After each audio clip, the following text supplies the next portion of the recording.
오늘 우리에게 주시는 하나님의 말씀은 요한복음 7장 53절부터 8장 20절까지입니다.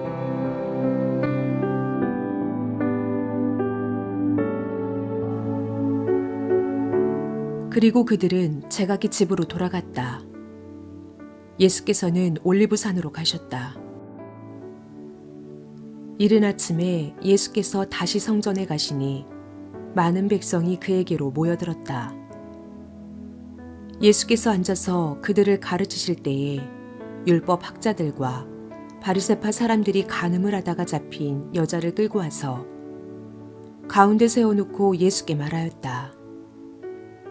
선생님, 이 여자가 간음을 하다가 현장에서 잡혔습니다. 모세는 율법에 이런 여자들을 돌로 쳐 죽이라고 우리에게 명령하였습니다. 그런데 선생님은 뭐라고 하시겠습니까? 그들이 이렇게 말한 것은 예수를 시험하여 고발할 구실을 찾으려는 속셈이었다. 그러나 예수께서는 몸을 굽혀서 손가락으로 땅에 무엇인가를 쓰셨다. 그들이 다그쳐 물으니 예수께서 몸을 일으켜 그들에게 말씀하셨다. 너희 가운데서 죄가 없는 사람이 먼저 이 여자에게 돌을 던져라. 그리고는 다시 몸을 굽혀서 땅에 무엇인가를 쓰셨다. 이 말씀을 들은 사람들은 나이가 많은 이로부터 시작하여 하나하나 떠나가고 마침내 예수만 남았다. 그 여자는 그대로 서 있었다. 예수께서 몸을 일으키시고 여자에게 말씀하셨다. 여자여, 사람들은 어디에 있느냐? 너를 정죄한 사람이 한 사람도 없느냐? 여자가 대답하였다. 주님, 한 사람도 없습니다. 예수께서 말씀하셨다. 나도 너를 정죄하지 않는다. 가서 이제부터 다시는 죄를 짓지 말아라. 예수께서 다시 그들에게 말씀하셨다. 나는 세상의 빛이다. 나를 따르는 사람은 어둠 속에 다니지 아니하고 생명의 빛을 얻을 것이다. 바리새파 사람들이 예수께 말하였다. 당신이 스스로 자신에 대하여 증언하니 당신의 증언은 참되지 못하오. 예수께서 그들에게 대답하셨다. 비록 내가 나 자신에 대하여 증언할지라도 내 증언은 참되다. 나는 내가 어디에서 와서 어디로 가는지를 알고 있기 때문이다. 그러나 너희는 내가 어디에서 왔는지도 모르고 어디로 가는지도 모른다. 너희는 사람이 정한 기준을 따라 심판한다. 나는 아무도 심판하지 않는다. 그러나 내가 심판하면 내 심판은 참되다. 그것은 내가 혼자 있는 것이 아니라 나를 보내신 아버지께서 나와 함께 하시기 때문이다. 너희의 율법에도 기록하기를 두 사람이 증언하면 참되다 하였다. 내가 나 자신에 대하여 증언하는 사람이고 나를 보내신 아버지께서도 나에 대하여 증언하여 주신다. 그러자 그들은 예수께 물었다. 당신의 아버지가 어디에 계십니까? 예수께서 대답하셨다. 너희는 나도 모르고 나의 아버지도 모른다. 너희가 나를 알았더라면 나의 아버지도 알았을 것이다. 이것은 예수께서 성전에서 가르치실 때에 헌금궤가 있는 데서 하신 말씀이다. 그러나 그를 잡는 사람이 아무도 없었다. 그것은 아직도 그의 때가 이르지 않았기 때문이다.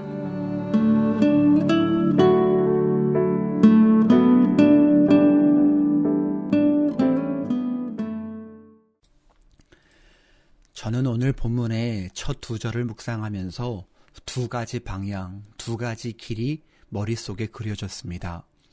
하나는 제각기 집으로 돌아가는 각자의 길, 다른 말로 하면 자기 소견의 길이었고, 또 하나는 올리브산으로 올라가는 신앙의 길, 기도의 길이었습니다.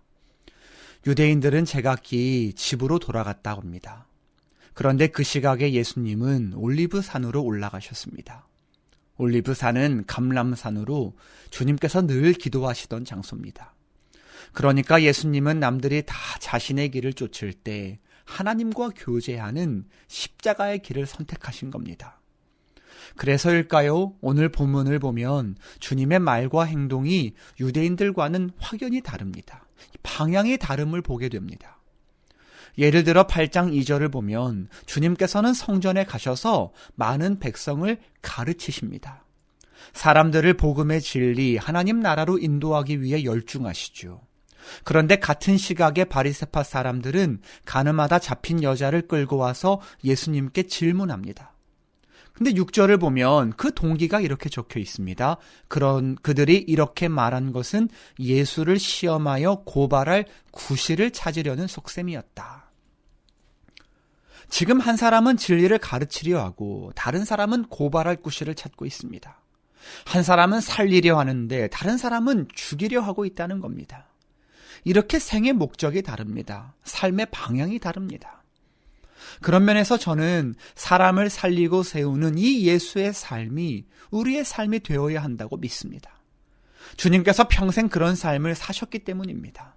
자기를 낮추고 심지어 죽기까지 다른 사람을 살리려고 하는 것이 예수의 인생이라는 말입니다. 오늘도 우리의 관심이, 우리의 삶의 초점이 살리는 것, 세우는 것에 있기를 원합니다. 주님과 같이 가르치고 용서하고 품고 배려하는 그러한 삶으로 많은 사람을 생명의 길로 인도할 수 있기를 바라는 겁니다. 그런가 하면 이어지는 오늘 본문의 예수님의 말과 행동을 보면 이 율법의 의미가 분명해짐을 알 수 있습니다. 오늘 우리 주님의 행동에 그 율법의 정신이 그대로 들어있다라는 겁니다. 보십시오. 율법에 두 가지 중요한 기능이 있다 합니다. 그 중에 하나는 죄를 드러내는 겁니다. 율법은 우리의 죄를 하나님 앞에 고발합니다. 우리가 무슨 죄를 저질렀는지, 얼마나 죄인인지를 분명히 보여주죠. 그런 의미에서 오늘 본문의 바리새인들은 아주 율법적입니다. 가늠하다 잡힌 여인을 데리고 와서 죄를 고발하고 정죄했기 때문입니다. 이 바리새인의 행동을 잘못됐다고 말할 수는 없습니다. 잘못은 잘못 아닙니까? 죄는 죄입니다. 율법대로 행동한 것이 바리새인들이었습니다. 근데 중요한 건 그 뒤에 나오는 예수님의 행동이죠. 우리 주님이 어떻게 하셨습니까? 먼저는 침묵하셨습니다. 바리새인들의 질문은 속셈이 있었기 때문입니다.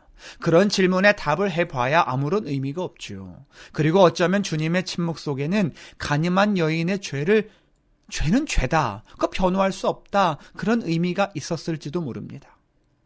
하지만 그 다음에 주님은 허리를 굽혀서 발부리 앞에 모래 위에 침착하게 글씨를 쓰기 시작합니다. 뭐라고 쓰셨을까요? 정확하지는 않지만 속설에 의하면 서기관, 바리새인들 이름을 쓰셨다 그럽니다. 그리고 이어서 8절을 보시면 그들 각자의 죄목을 쓰셨다고 했습니다. 이 기타 초서체 사본을 보면은 그 여자를 송사한 저들의 죄와 모든 남자의 죄라는 말이 첨가되어 있습니다.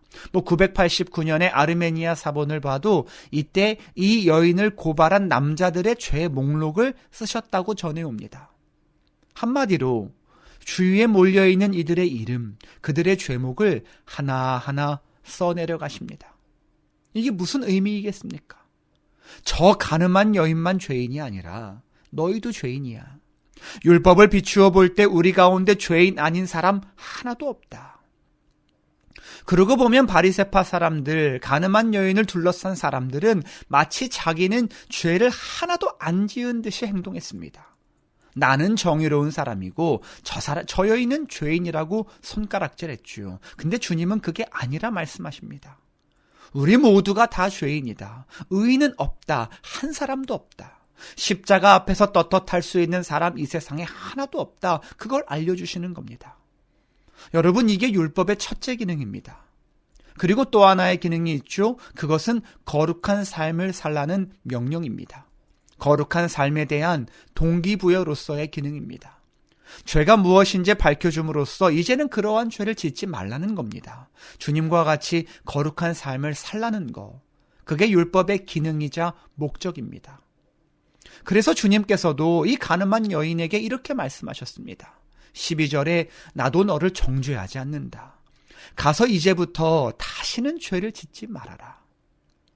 이게 율법의 핵심이고 본질입니다. 율법은 누군가를 정죄하고 고발하기 위해 만든 게 아닙니다. 하나님의 백성이 하나님의 자녀답게 거룩하게 살 수 있도록 가이드, 지침을 주신 것이 율법입니다. 그런 의미에서 율법은 정죄가 아니라 다시는 죄를 짓지 않는 것, 거룩하게 살려고 노력하는 것이 되어야 합니다. 그게 오늘 본문을 통해 주님께서 이 세상에 전하고자 하시는 메시지입니다. 다시는 죄를 짓지 말아라. 거룩한 삶을 살아라. 네, 누군가를 정죄하는 게 아니라, 고발하려는 게 아니라 사랑의 마음으로 그를 바르게 인도하는 일에 우리가 열심을 내어야 한다는 겁니다. 율법 들이밀면서 너 도대체 그게 뭐냐? 아니 집사가 말씀대로 그렇게 안 살면 어떻게 하냐? 그러면 안 되지. 자꾸 그러면 난 너랑 일 못한다. 그럴 바에는 헤어져라. 그런 식으로 비판하고 정죄하는 게 아니라 그의 죄를 하나님의 길로 잘 인도하기 위해 기도하고 품어주고 사랑으로 덮어주고, 그러나 때로는 돌이키기 위해 채찍적인 말도 하고, 그것도 사랑의 마음으로 하는 거.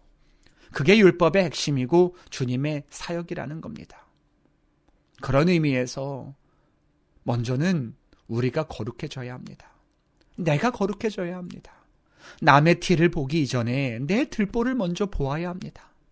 그래서 거룩한 백성으로 서고 그 다음에 사랑으로 내 주변의 사람들을 품어주어야 합니다.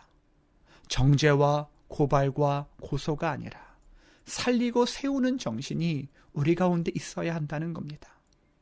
주님, 오늘도 주님을 닮기를 원합니다. 주님의 이 삶을 살기를 원합니다. 오늘도 정죄와 고발과 고소가 아니라 사랑으로 그리스도인답게 살아서 주님께 영광 돌리는 우리 모두가 되게 해 주십시오. 기도하겠습니다.